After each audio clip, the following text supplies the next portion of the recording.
আপনারা জানেন কয়েকদিন আগে এই যে পলাশ সাহা এএসপি উনি পারিবারিক জীবনে মানসিক যন্ত্রণা সহ্য করতে না পেরে লোকটা আত্মহত্যা করেছে নিজের অস্ত্র দিয়ে এবং লিখে রেখে গেছে চিরকুটে, আমার মৃত্যুর জন্য কেউ দায়ী না, জীবনের ওপরে বিতৃষ্ণা এসে গেছে, আমার জীবন আর ভালো লাগে না, সাধ্যের বাইরে চলে গেছে কষ্টটা। বিজ্ঞানে কষ্ট মাপ দিয়েছে যে কতটুকু কষ্ট পেলে একজন মানুষ মরে যায়। পৃথিবীতে যত শক্তিশালী পুরুষ আমরা আছি, সর্বোচ্চ ৪৫ ডিগ্রি কষ্ট যদি কাউকে দেওয়া হয়, ৪৫ ইউনিট কষ্ট পেলে লোকটা মরে যাবে। শখে হোক আর কষ্টে হোক, ভেতরে তার আর সহ্য করার মতো কোনো ক্যাপাসিটি ৩.৫ হাত বডিতে ২ কোটি কোষ আছে, এই কোষগুলো আর ধারণ করতে পারবে না, শেষে মরে যাবে। কিন্তু মেয়েদেরকে এই যে সন্তান জন্ম দেওয়ার সময় যে কষ্টটা তাদের সহ্য করা লাগে, বিজ্ঞান প্রমাণ করেছে এক একটা মায়ের ডেলিভারির সময় কষ্ট সহ্য করা লাগে ৫৭ ইউনিট। পলাশ সাহা মরে গেছে ৪৫ ইউনিটের ওপরে কষ্ট পেয়েছিল, শক খেয়েছিল, এই জন্য মরে গেছে। আর পারিবারিক জীবনের এখন সব কিছু বের হচ্ছে। আমার মনে হয় এখানে অনেকেই পলাশ সাহার স্ত্রী এবং মায়ের মতো মানুষ মহিলা প্যান্ডেলে আছে, এবং আমরা অনেকে পলাশের মতো আছি। আজ হাজারো পরিবারে মানুষ মানসিক যন্ত্রণায় রোগী হয়ে যাচ্ছে, এমনকি ধুকে ধুকে মরে যাচ্ছে। সম্মানিত মা বোনেরা যেখানে এসেছেন বসেছেন, শুধু নামাজ পড়া রোজা রাখা কালো বোরকা পরা আপনাদের ইবাদত না। শাশুড়ি যারা এসেছেন হাতে পায়ে ধরে বলছি, একটু স্যাক্রিফাইস করবেন পুত্রবধূটার জন্য। আপনার পুত্রবধূ যদি ভালো থাকে, আপনার ছেলে ভালো থাকবে। এক কথা বলতে, বউ যারা এসেছেন এই পৃথিবীতে সবচাইতে দামি একজন মানুষের কাছে, যেহেতু আল্লাহ রাসূলের পরে তার মা, এই জায়গায় আপনাকেও সেনসিটিভ থাকা লাগবে। কিছু হলে খালি স্বামীর কানে তুলে দেবেন, কিছু হলে স্বামীর কানে তুলে দেবেন। আরে ভাই, সন্তান আমরা যা হই না কেন, পৃথিবীর যত খারাপ ছেলে হোক, দুনিয়ার সব ছেড়ে দেওয়ার মতো মন তার আছে, মার বাবাকে এসে জীবনও ছাড়তে চায় না।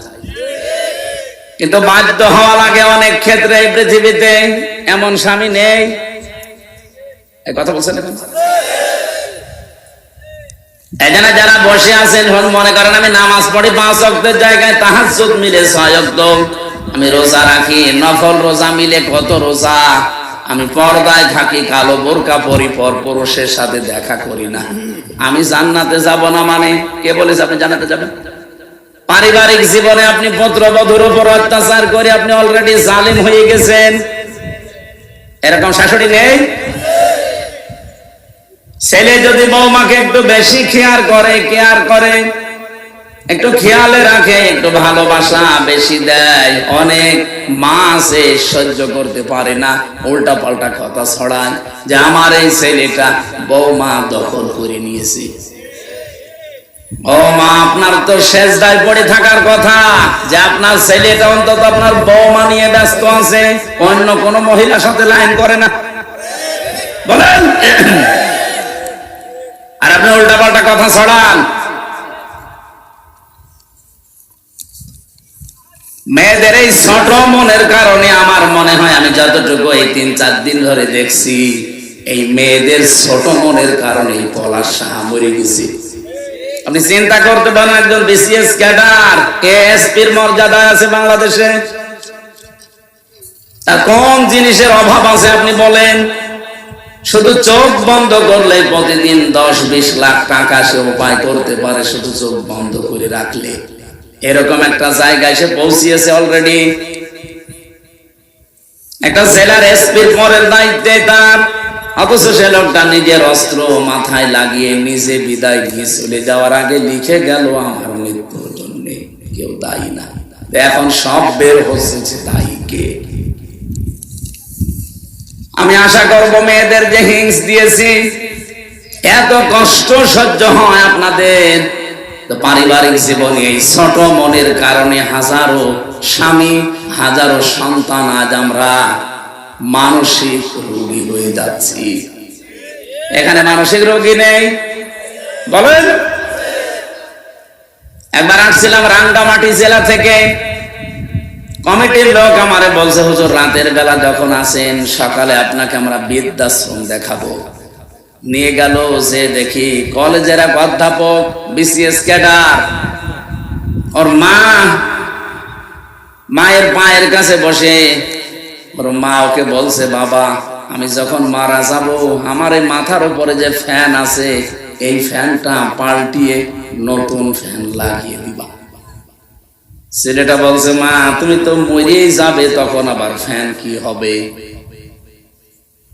মা বলে, বাবা আজ 3 মাস আমাকে এখানে রেখে গিয়েছো, 3 মাসের ভেতরে আসো না, আজকে এসেছো খবর দেওয়ার কারণে যে ফ্যানটা আমার মাথার উপরে আছে, এটা আর ঘরে না। বহুবার এদেরকে বলেছি, এরা আমার কথাও শোনে না, কারণ যতটুকু টাকা দেওয়া হয় ততটুকু খেদমত পাওয়া যায়। যেহেতু টাকা পয়সা তুমি পরিমাণ দাওনি, এই জন্য ওরা ওই পরিমাণ খেদমত সেবার দেয় না। কিন্তু আমার বিশ্বাস, তুমি আমার সাথে যা করলে তোমার সন্তান বড় হচ্ছে, কিছুদিন পরে তোমার এই জায়গায় রেখে যাবে। কিন্তু তোমার তো ফ্যান ছাড়া ঘুম হয় না। ছোটবেলা থেকেই আমি তোমাকে কি কষ্ট করে বাতাস দিয়ে ঠান্ডা করে আমি মানুষ করেছি, আমি জানি। এই জন্য তোমার আগাম কষ্টের কথা জানিয়ে দিলাম, ফ্যানটা পাল্টিয়ে দিও, তোমারই ভালো হবে। ওই অবস্থা বলতে বলতে দেখি লোকটার হাতের উপরে ওর মা মরে গেল, হাও মাও করে কাঁদছিল। আমারে দেখে বলছে, হুজুর আমার উপরে খারাপ ধারণা করবেন না, এ দোষ শুধু আমার না, এ দোষ আমার স্ত্রীর। আমার 2টা ছেলে মেয়ে আছে, বারবার স্ত্রী আমাকে বলে, বুড়ি যদি বাড়ি থাকে আমি তোমার ভাত খাবো না, হয় একে রাখবা না আমারে রাখবা। শেষ পর্যন্ত আমি আর সহ্য করতে না পেরে 3 মাস আগে রেখে গিয়েছিলাম। বাবা আমার প্রায় 10-12 বছর আগে মারা গেছে। আজকে আমার হাতের উপরে মাটা মারা গেল। পৃথিবীতে এখন আমাকে নাম ধরে ঢাকার মতো আর কেউ নেই। সাতক্ষীরাবাসী, আমার তো মনে হয় শুধু কলেজের অধ্যাপক না, এখানে অনেক স্বামী আমরা ঠিক ওই রকম অসহায় বসে আছি। সম্মানিত মা বোনেরা, আমি আশা করছি আপনারা মনটা একটু ন্যারো মাইন্ডের করবেন না, ব্রড মাইন্ডের উদার করবেন। একটু ছাড় দেওয়ার মন মানসিকতা তৈরি করেন, দেখবেন পরিবারটা, আরে ভাই না খেয়ে তোকে মরে যায় না। শুধুমাত্র আপনার এই ছোট মনের কারণে অসুস্থ হয়ে আমরা কবরের দিকে চলে যাই।